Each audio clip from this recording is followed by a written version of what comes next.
Morning everyone. Rajasthan question bank पर आपका हार्दिक स्वागत है। आज की जो हमारी क्लास है वो नगर पालिका पार्ट बी से है और पार्ट बी में हम आज धारा 101 से लेके 110 तक के जितने भी एमसीक्यू हैं वो सारे एमसीक्यू हम सॉल्व करेंगे। और ये जो क्लास होगी ये आपको अपलोड की जाएगी रात को 8 बजे और 9:30 बजे। जो भी क्वेश्चंस मैं आपको अभी यहाँ पे कराऊंगा वो सारे के सारे टेलीग्राम पे क्वेश्चंस के फॉर्मेट में आपको वहां पे अपलोड कर दिए जाएंगे, जिनको आप सॉल्व कर सकते हैं। देखिएगा आज का हमारा फर्स्ट क्वेश्चन क्या है। फर्स्ट क्वेश्चन देखिएगा, नगर पालिका के आंतरिक राजस्व में शामिल होते हैं। नगर पालिका के आंतरिक राजस्व में शामिल क्या क्या होते हैं। ऑप्शन ए है नगर पालिका द्वारा उद्ग्रहित कर। उद्ग्रहित कर का मतलब क्या होता है, जो वसूला जाता है। उद्ग्रहित कर का मतलब ही होता है जो वसूला गया कर। उपयोगकर्ता प्रभार, यदि कोई उपयोगकर्ता प्रभार का मतलब होता है अगर कोई चीज आप उपयोग कर रहे हो उस पे जो आप पे कोई टैक्स लिया जा रहा है, कोई सर्विस ली जा रही है, उपयोगकर्ता प्रभार। फीस और जुर्माने, तो आंतरिक राजस्व में क्या आते हैं, तो ऑप्शन नंबर डी आपका करेक्ट हो जाएगा। आपका देखो आंतरिक राजस्व कहाँ पे बताया गया है, तो धारा नंबर कौन सा आपका 101 के अंदर आंतरिक राजस्व किसके अंदर बताया गया है, तो आंतरिक जो राजस्व की बात की गई है वो कहाँ पे की गई है, वो धारा 101 के अंदर बात की गई है। ठीक है। अच्छा, आंतरिक राजस्व में क्या शामिल होते हैं, तो देखिएगा आंतरिक राजस्व में एक तो फीस, जितनी भी आपसे फीस वसूली जा रही है, ठीक है, वो सारी की सारी आंतरिक राजस्व में आती है। दूसरा, जो भी चार्जेस हैं, जो भी चार्जेस लगाए जाते हैं वो भी इसके अंदर आते हैं। और जितने भी टैक्स हैं, जितने भी कर हैं, जितने भी जुर्माने हैं और जितनी भी फीस है, वो सारी की सारी किसके अंदर आती है, आपके आंतरिक राजस्व के अंदर आती है। ये चीज आपको याद रह जाएगी। एक चीज जरूर आप याद करिएगा कि ये जो आंतरिक राजस्व है, ठीक है, आंतरिक राजस्व है, ये किसके द्वारा वसूला जाता है, तो नगर पालिका के द्वारा वसूला जाता है। नेक्स्ट देखिएगा आप, बाध्यकारी करों का प्रावधान किया गया है। बाध्यकारी करों का प्रावधान किसके अंदर किया गया है, आपको ऑप्शन दिया गया है धारा 102 के अंदर, धारा 106 के अंदर, धारा 112 के अंदर या फिर धारा 122 के अंदर। इसमें किस में आपके आंतरिक करों का प्रावधान किया गया है, तो देखिएगा आपका क्या बताया गया है, आपका ऑप्शन नंबर डी गलत हो जाएगा। ऑप्शन नंबर डी क्यों गलत हो जाएगा, क्योंकि ऑप्शन नंबर डी इसलिए गलत होगा, धारा 122 के अंदर यह बताया गया है कि नोटिस देने से पहले आपको 25% क्या करना होता है, नगर पालिका में जमा कराना होता है। जब यह धारा 122 हम पढ़ेंगे तब मैं आपको इसको और डिटेल में बता दूंगा। 112 के अंदर क्या बताया गया है, 112 के अंदर आपको बताया गया है कि जो आपके नगर पालिका है, नगर पालिका की यह शक्ति होती है, नगर पालिका के पास में ये पावर होता है कि कुछ जो आपके कर हैं उन करों को ये समाप्त कर सकती है, कुछ करों को ये क्या कर सकती है, सस्पेंड कर सकती है, प्रतिषेध कर सकती है। ये शक्ति नगर पालिका की होती है, ये आपको 112 के अंदर बताया गया है। अच्छा, आपका ऑप्शन बी क्यों गलत हो जाएगा, धारा 106 के अंदर क्या बताया गया है, तो धारा जो आपकी 106 है, 106 के अंदर बताया गया है कि जो विकास कार्यों पर उद्ग्रहित कर हैं, विकास कार्यों पे जो लिए जाने वाले कर हैं उनसे रिलेटेड इसके अंदर बात की गई है। अब एक ही ऑप्शन बचा आपका ए। ठीक है, धारा 100 आपके 2 के अंदर किसकी बात की गई है, बाध्यकारी करों की बात की गई है। ठीक है, अब नेक्स्ट देखिएगा आप, नगर पालिका द्वारा वसूले जाने वाले करों के संदर्भ में निम्नलिखित कथनों पर विचार कीजिए। नगर पालिका राज्य सरकार के नियमों के अधीन कर वसूलती है, बिल्कुल सही है कि नगर पालिका जो भी कर लगाती है, जो भी कर वसूलती है, किसके अनुसार वसूलती है, जो भी आपके राज्य सरकार के जो नियम हैं उनके अनुसार वसूलती है, बिल्कुल सही है। फिर देखिएगा, नगर पालिका राज्य सरकार द्वारा निर्धारित तारीख व दर से कर वसूलती है, ये भी आपका क्या है, सत्य है। राज्य सरकार अनिवार्यतः सभी नगर पालिकाओं हेतु करों की दरें एक समान निर्धारित करती है, ये आपके गलत हो जाएगा। तो इसमें कौन सा ऑप्शन सही हो गया, ऑप्शन नंबर आपका यहाँ पे ए सही है, केवल एक और दो। अच्छा, इसके बारे में हम थोड़ी सी बात कर लेते हैं। देखिएगा, जब हम बाध्य करों की बात करते हैं कि बाध्यकारी कर किसके अंदर लिखा हुआ है, धारा 102 के अंदर, नाम से ही पता लग जाता है कि बाध्यकारी कर का मतलब है कि वहां पर वो कर आपसे वसूले ही जाएंगे, नगर पालिका वो कर आपसे वसूलेगी, इसलिए उनको क्या बोला जाता है, बाध्य कर। पहली चीज याद रह जाएगी। बाध्य करों का निर्धारण कौन करता है और किस नियम के तहत वसूले जाते हैं, तो ये वसूले जाते हैं जो राज्य सरकार ने नियम बनाए हैं उनके द्वारा, आपको उन नियमों के अधीन रहते हुए, उन नियमों के निर्देशों के अधीन रहते हुए नगर पालिका आपसे वसूलेगी। अच्छा, कब से वसूलेगी, तो धारा 102 के अंदर आप पढ़ते हो कि क्या होता है, जो तारीख कौन निर्धारित करता है? आपके राज्य सरकार के द्वारा निर्धारित तारीख। आपके स्टेट गवर्नमेंट, एस जैसे लिख रहा हूं मैं, स्टेट गवर्नमेंट जो आपके डेट फिक्स कर देती है, जो डेट फिक्स कर देती है, उस दिन से ये कर वसूले जाते हैं। अच्छा, किस दिन से हमें क्या पता लगे कि ये कर उस दिनांक से लागू हुए हैं? तो याद रखिएगा, राज्य सरकार इस ये जो आपके कर है, इसकी अधिसूचना राजपत्र में प्रकाशित करती है। किसके अंदर प्रकाशित करती है? राजपत्र में। कौन करती है? राज्य सरकार करती है। कौन वसूलता है? नगर पालिका वसूलती है। और कैसे वसूले जाते हैं? तो आपके राज्य सरकार के निर्देशों के अनुसार या नियमों के अनुसार वसूले जाते हैं। ये चीज पॉइंट क्लियर रही। ऑप्शन नंबर 3 क्यों गलत है? अब दिमाग में आता है। तो देखो, राज्य सरकार क्या कर सकती है सभी नगर पालिकाओं के लिए? सभी नगर पालिकाओं के लिए कर की दर अलग अलग कर सकती है। क्यों? देखो, नगर पालिका की भी अलग अलग कैटेगरी होती है। कोई नगर पालिका बहुत ज्यादा क्या है, विकासशील है, ठीक है, विकसित है, तो वहां पे टैक्स की दर अलग होगी। कुछ अंडर डेवलप्ड है, वहां पे टैक्स की जो दर होगी वो अलग अलग होगी। तो अलग अलग नगर पालिकाओं के लिए आपके जो कर की दर है वो भी क्या हो सकती है, अलग अलग हो सकती है। ये चीज याद रह जाएगा। तो ऑप्शन नंबर ए आपका करेक्ट होगा। नेक्स्ट देखिएगा, नगर पालिका द्वारा वसूले जा सकने वाले करों में शामिल है। कौन कौन से कर इसके अंदर शामिल हैं? तो देखिएगा, भूमि व भवन कर, वृत्ति, व्यापार, आजीविका व नियोजन पर कर, सड़क, पुल, घाट आदि पर कर, उद्योग प्रदूषण नियंत्रण पर कर, और ये सार्वजनिक सार्वजनिक या निजी संपत्ति पर प्रतिशत विज्ञापन कर। तो इन पर क्या होते हैं, नगर पालिका के द्वारा कर लिए जाते हैं। अच्छा, अब मैं आपसे एक चीज पूछता हूं, यहाँ पे एक चीज आप मेरे को बताइएगा, यही क्वेश्चन आ जाए आपके पास में, कौन सा सेम क्वेश्चन आपसे आ जाए और सेम क्वेश्चन पे आपसे पूछ लिया जाए कि ये जो जितने भी कर दिए गए हैं, चाहे वो भूमि कर हो, चाहे भवन कर हो, चाहे वो सड़क पर कर हो, आपके पुल पर कर हो, घाट पर कर हो, इन पे जो कर लिए जा रहे हैं, ये कौन से धारा के अंदर है? तो आप कह दोगे कि 100 धारा 102 के अंदर है। अगर ये ना पूछकर आपसे ये पूछ लिया जाए कि ये कर आपके बाध्यकारी कर हैं या आपके अन्य कर हैं या फिर ये दोनों कर हैं या इनमें से कौन से नहीं, तो याद रखिएगा बाध्यकारी कर हैं। फिर दिमाग में क्वेश्चन आता है कि सर ये बाध्यकारी कर कैसे पता लगा आपको? तो एक बात बताओ, सड़क पर अपन जो रोड पे चलते हैं, इन पे टैक्स देना नहीं पड़ता है क्या? अपन को देना पड़ता है, कंपलसरी ये देना पड़ेगा, ठीक है, याद रह जाएगा।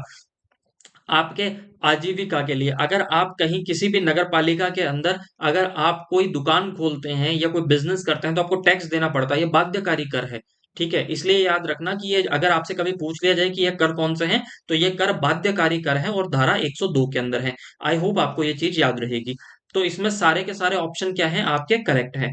नेक्स्ट देखिएगा आप, नगर पालिका कितना अधिभार वसूल सकती है?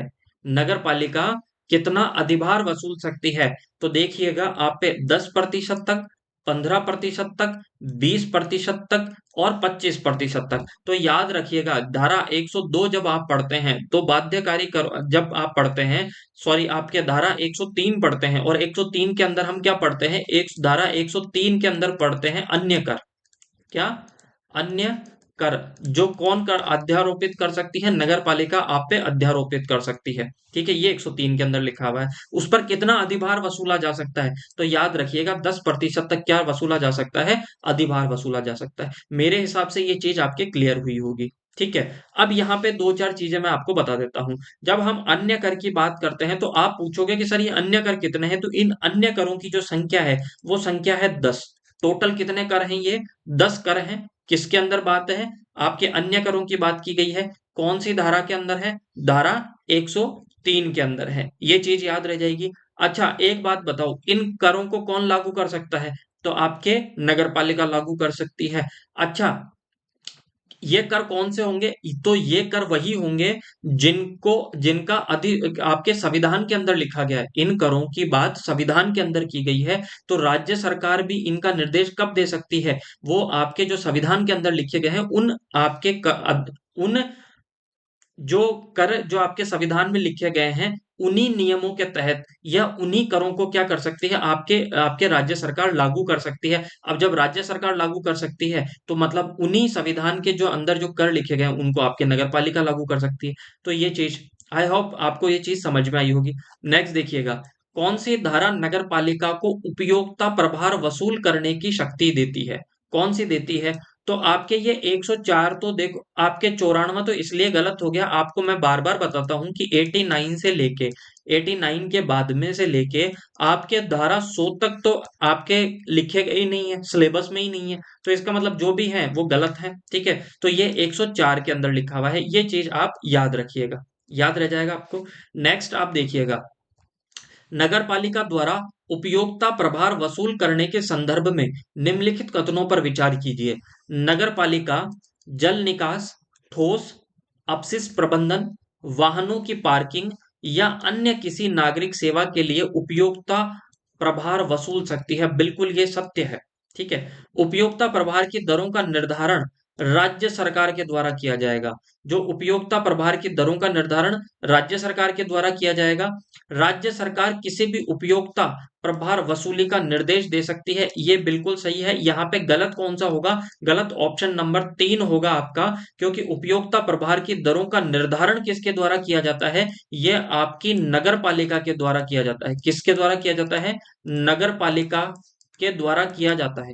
याद रह जाएगा, नगर पालिका के द्वारा किया जाता है। पर यहाँ पे एक चीज और इंपॉर्टेंट है कि ये उपयोगिता प्रभार की दरों का निर्धारण तो आपके नगर पालिका के द्वारा किया जाता है, परंतु किसके अनुमोदन से?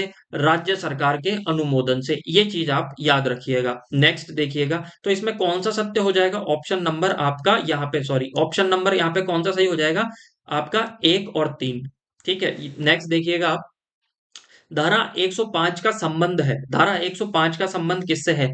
फीसों और जुर्माने की वसूली से, विकास प्रभारों की वसूली से, करारोपण से छूट संबंधी प्रावधानों से, या कर अधिरोपण की प्रक्रिया से। तो किससे संबंधित है? तो देखो, विकास प्रभारों की वसूली हमें बताई गई है धारा 106 के अंदर, धारा 106 के अंदर इसकी बात की गई है, तो ये तो गलत हो गया। अच्छा, करारोपण से छूट संबंधी प्रावधानों से, कि कर से किनको छूट दी जा सकती है, तो यह आपको बताया गया था धारा 107 के अंदर।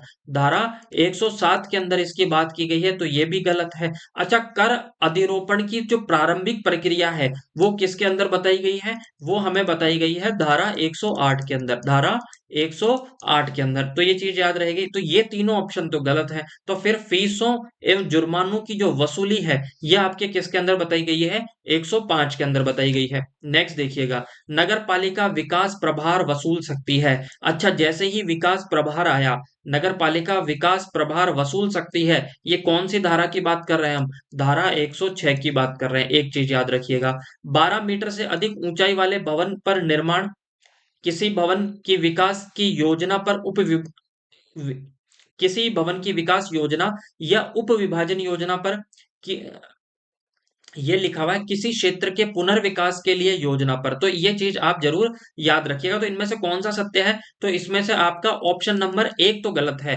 क्योंकि 12 मीटर से अधिक ऊंचाई वाले भवन पर आपके क्या नहीं लगता?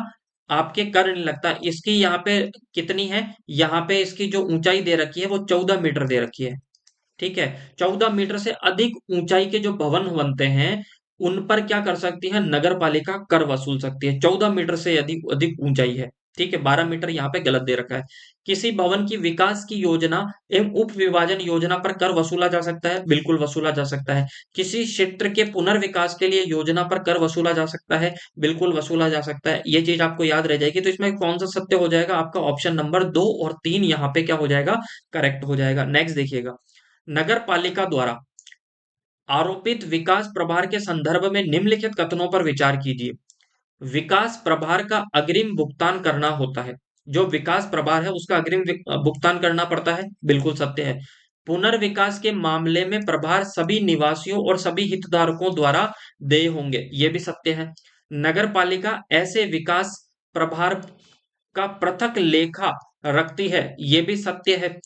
यह प्रभार विकास के अतिरिक्त अन्य किसी प्रयोजनों हेतु उपयोग में नहीं लिया जाएगा, ये भी सत्य है। और ये इंपॉर्टेंट मानिएगा, ऑप्शन नंबर कौन सा? डी करेक्ट है। देखो, हम किसकी बात कर रहे हैं? नगर पालिका द्वारा आरोपित विकास प्रभार पे जो कर लिया जाता है, इसको सिंपल लैंग्वेज में याद कीजिए।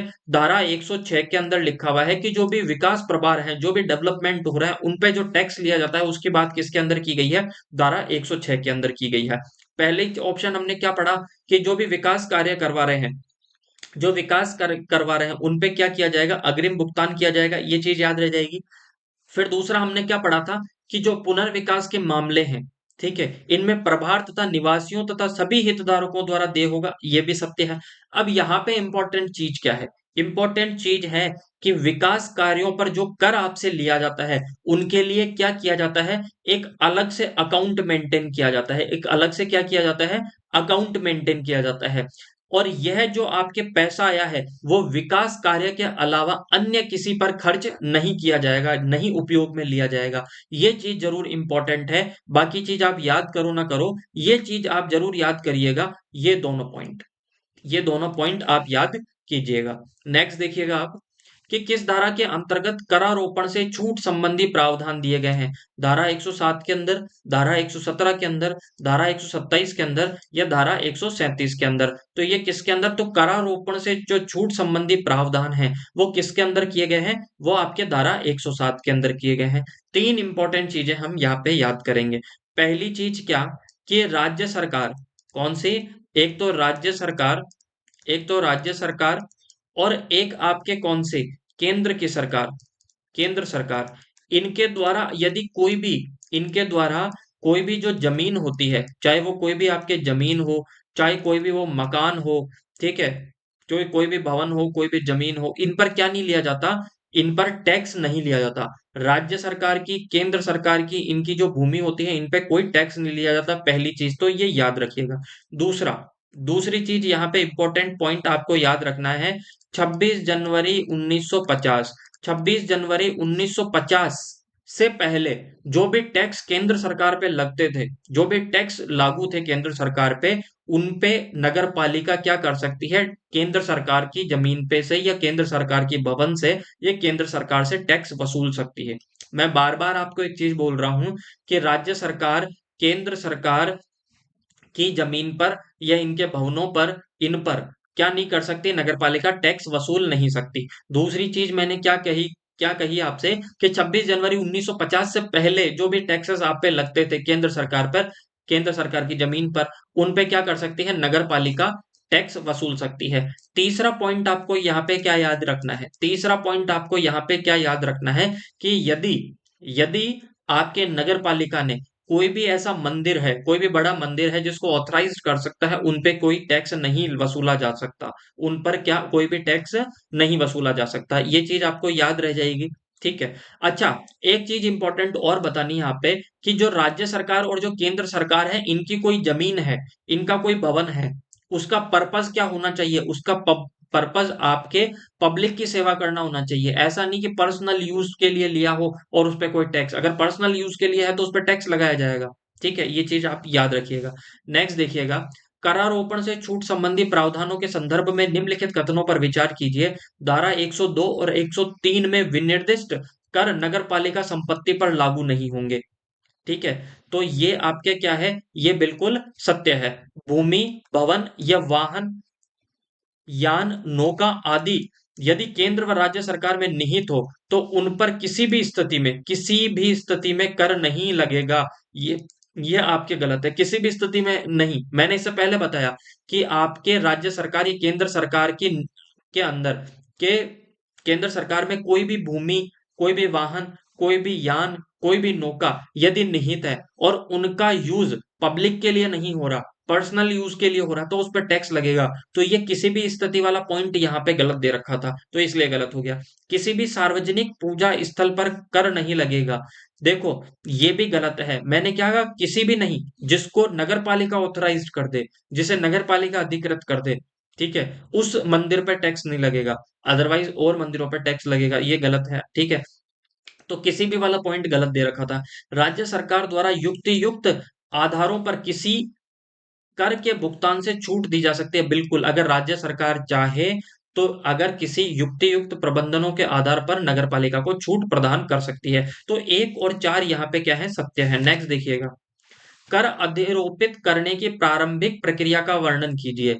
कर अधिरोपित करने की जो प्रारंभिक प्रक्रिया है उनका वर्णन कीजिए। तो यह धारा 98 में लिखा हुआ है, धारा 108 में है, धारा 110 में है या धारा 118 में है। तो ये किसके अंदर आपका सत्य हो जाएगा, तो यह आपके धारा 108 के अंदर लिखा हुआ है। देखो धारा 110 के अंदर क्या लिखा हुआ है, आपके जो भी टैक्सेस हैं इनके अंदर परिवर्तन की बात इसके अंदर धारा 110 के अंदर की गई है, तो ये इसलिए गलत है। ठीक है, नेक्स्ट देखिएगा आप, नगर पालिका के कर विहित करने वाले नियमों के प्रारूप में शामिल होता है व्यक्तियों या संपत्तियों के वर्ग जिन्हें कर के भुगतान हेतु दायी बनाने का प्रस्ताव है, बिल्कुल सही है। कोई भी छूट, कोई भी छूटें जिन्हें देने का प्रस्ताव है, ये भी सत्य है। वह राशि या दर जिस पर व्यक्तियों के वर्ग को निर्धारित करने का प्रस्ताव है, ये भी सत्य है। मूल्यांकन का वह आधार जिस पर रेट निर्धारित होती है, ये भी सत्य है। तो ऑप्शन आपके डी यहाँ पे क्या है, सही है। नेक्स्ट देखिएगा आप, कर अधिरोपण संबंधी संकल्प पारित होने के उपरांत इसे प्रकाशित किया जाएगा। किसके अंदर किया जाएगा? प्रथम अनुसूची में दिए गए प्रारूप के अनुसार, द्वितीय अनुसूची में दिए गए प्रारूप के अनुसार, तृतीय अनुसूची में दिए गए प्रारूप के अनुसार और पंचम अनुसूची के अंदर दिए गए प्रारूप के अनुसार। तो कौन सा सत्य हो जाएगा? आपका प्रथम अनुसूची में दिए गए प्रारूप के अनुसार कर का क्या किया जाएगा? अधिरोपण किया जाएगा, ये याद रह जाएगा। और द्वितीय अनुसूची और तृतीय अनुसूची, द्वितीय अनुसूची और तृतीय अनुसूची तो हम धारा 117 के अंदर पढ़ेंगे, धारा 117 के अंदर पढ़ेंगे। ठीक है, याद रह जाएगा। ये आपके गलत है। नेक्स्ट देखिएगा, नगर पालिका द्वारा प्रकाशित कर अधिरोपण संबंधी नोटिस पर आपत्ति की जा सकती है। कहाँ पे?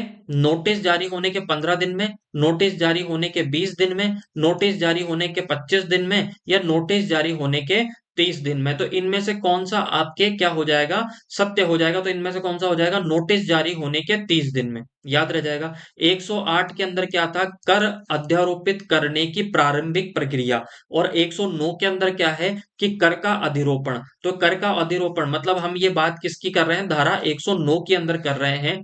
ठीक है, नेक्स्ट देखिएगा, कर के अधिरोपण के संदर्भ में निम्नलिखित कथनों पर विचार कीजिए। कर अधिरोपण का राजपत्र में अधिसूचित किया जाना अनिवार्य है, बिल्कुल सत्य है। यह अधिसूचना कर अधिरोपण का निश्चयात्मक सबूत होगी, यह भी सत्य है। अप्रैल के प्रथम दिवस के अलावा किसी भी दिन प्रवर्तन में आने वाले कर आगामी अप्रैल के प्रथम दिवस तक छमाही रूप से वसूलिए होंगे, ये गलत है। ये आपके छमाही नहीं है, ये क्या है? आपके तिमाही है। क्या है? तिमाही है। ठीक है, तो इसमें से ये गलत है, एक और दो सत्य है। देखो इसमें क्या कहा गया है कि जब भी टैक्स वसूला जाता है, वो टैक्स वसूलने के 4 महीने फिक्स हैं। एक तो कौन सा है? एक तो है आपका जुलाई, एक है अक्टूबर, एक है आपके जनवरी। ठीक है, एक मेरे दिमाग से निकल रहा है, एक तो आपके है अप्रैल, एक है जुलाई, एक है अक्टूबर और एक है आपके जनवरी। इनकी आपकी पहली तारीख से, प्रथम दिवस से क्या किया जाएगा? आपके कर वसूला जाएगा। नेक्स्ट देखिएगा, वार्षिक रूप से वसूले जाने वाले कर लागू किए जा सकते हैं। कब से लागू किए जा सकते हैं? मार्च, अप्रैल, मई, जून के प्रथम दिवस से। गलत है। अप्रैल, जुलाई, अक्टूबर और जनवरी के प्रथम दिवस से, तो ये आपका सत्य है। ठीक है, ये याद रह जाएगा आपको। अच्छा, एक बात बताइए, यहाँ पे एक चीज आप जरूर याद रखिएगा, अगर अगर कर आपका 1 अप्रैल से नहीं वसूला गया, सपोज ये वसूला गया है 15 आपके अप्रैल से, तो फिर 15 अप्रैल से वसूला गया है तो कर कैसे वसूला जाएगा? हर 3 महीने में आपसे वसूला जाएगा, हर 3 महीने में वसूला जाएगा। और जैसे ही आप अगले साल की अप्रैल तक पहुंचोगे, फिर ये वार्षिक रूप से वसूला जाएगा। ये चीज आप याद रखिएगा। नेक्स्ट, यदि कर अप्रैल के प्रथम दिवस के अलावा किसी भी दिन प्रवर्तन में आते हैं, तो आगामी अप्रैल के प्रथम दिवस तक और उसके बाद वसूले जाएंगे। कैसे वसूले जाएंगे? त्रैमासिक रूप से और उसके बाद छमाही रूप से। ये यहाँ पे गलत है। छमाही रूप से और उसके बाद में वार्षिक रूप से, ये भी गलत है। तो ये दोनों गलत है, ये भी आपका गलत है। त्रैमासिक रूप से और उसके बाद में वार्षिक रूप से, तो ये आपका सत्य हो जाएगा। और ये चीज मैंने आपको बताई भी थी कि अगर आपके आपके 1 अप्रैल से अगर टैक्स कलेक्ट नहीं किया गया है और वो ईयरली टैक्स है, तो आपके क्या किया जाएगा? 1 साल तक वो तिमाही रूप में वसूला जाएगा और जैसे ही अगले साल आप 1 अप्रैल तक पहुंचोगे, तो वो आपसे वार्षिक रूप में वसूला जाएगा। ये चीज आपको याद रहेगी। नेक्स्ट देखिएगा आप, करों में परिवर्तन करने के लिए अपनाई जाने वाली प्रक्रिया क्या है? कौन सी प्रक्रिया है? धारा 108 में, धारा 109 में, धारा 110 में या उपर्युक्त में से सभी? तो देखिएगा, करों के अंदर जो अपनाई जाने वाली प्रक्रिया है वो धारा 110 के अंदर है। टैक्सेस के अंदर जो चेंजेस की बात की गई है, धारा 110 के अंदर की गई है। अच्छा, 108 क्यों गलत है? 108 क्यों गलत है? तो देखो, एक चीज आप याद रखिएगा, इसको सीक्वेंस में अगर आप याद कर सकते हो तो सीक्वेंस में याद कीजिएगा। इन चार की बात याद रखिएगा। 110 के अंदर तो चेंजेस की बात की गई है, क्या कि चेंजेस किए जाएंगे करों के अंदर। 107 के अंदर करारोपण से छूट की बात की गई है, एग्जम्पशन ऑफ टैक्सेस की बात की गई है, करारोपण से छूट किसे मिलेगी, वो 107 के अंदर बात की गई है। फिर अगर करों से तो छूट दे दी गई, ये तो मान है कि इन व्यक्तियों को छूट दे दी गई है। 108 के अंदर क्या लिखा है कि करों को अध्यारोपित करने की जो प्रारंभिक प्रक्रिया है उसकी बात 108 के अंदर की गई है। और 109 के अंदर करों को आपका क्या करने की बात की गई है, इम्पोज करने की बात की गई है, करों के अध्यारोपण की बात की गई है, वो 109 के अंदर की गई है। तो इसलिए आपके आपके 108 और आपके 109 धारा, तो ये तो गलत हो गई। एक धारा 110 के अंदर करों में परिवर्तन की बात की गई है। फिर देखिएगा, किस धारा में राज्य सरकार को कर और करों को स्थगित या प्रतिषेध या सुधार करने की बात की गई है। तो ये देखो, ये मैं अभी बता देता हूं, ये धारा 111 के अंदर की गई है। एक धारा का क्वेश्चन थोड़ा सा हमने गलत तरीके से पहले इसको इन्वॉल्व कर लिया है, तो ये याद रखिएगा। ठीक है, तो आज की क्लास हम यहीं पे समाप्त करते हैं।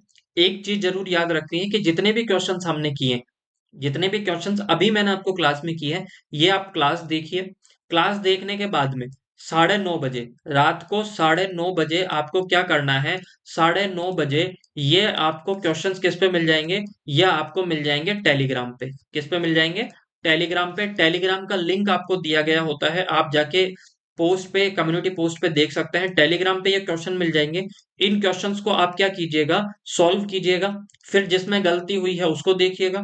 इसके बाद में कुछ ही दिनों में मैं आपको इसकी पीडीएफ प्रोवाइड कर दूंगा, बाद में आप पीडीएफ देख सकते हैं। तो 3 बार एक क्वेश्चन को, ये 3 बार आपके आंखों के आगे से निकल जाएगा। और ये डेली ये प्रोसेस होगी, रेगुलर ये प्रोसेस होगी। तो आई होप आपको ये क्लास अच्छी लगी है। तो अगर अच्छी लगी है तो ज्यादा से ज्यादा शेयर कीजिए, सब्सक्राइब कीजिए। Thank you so much, bye bye and take care.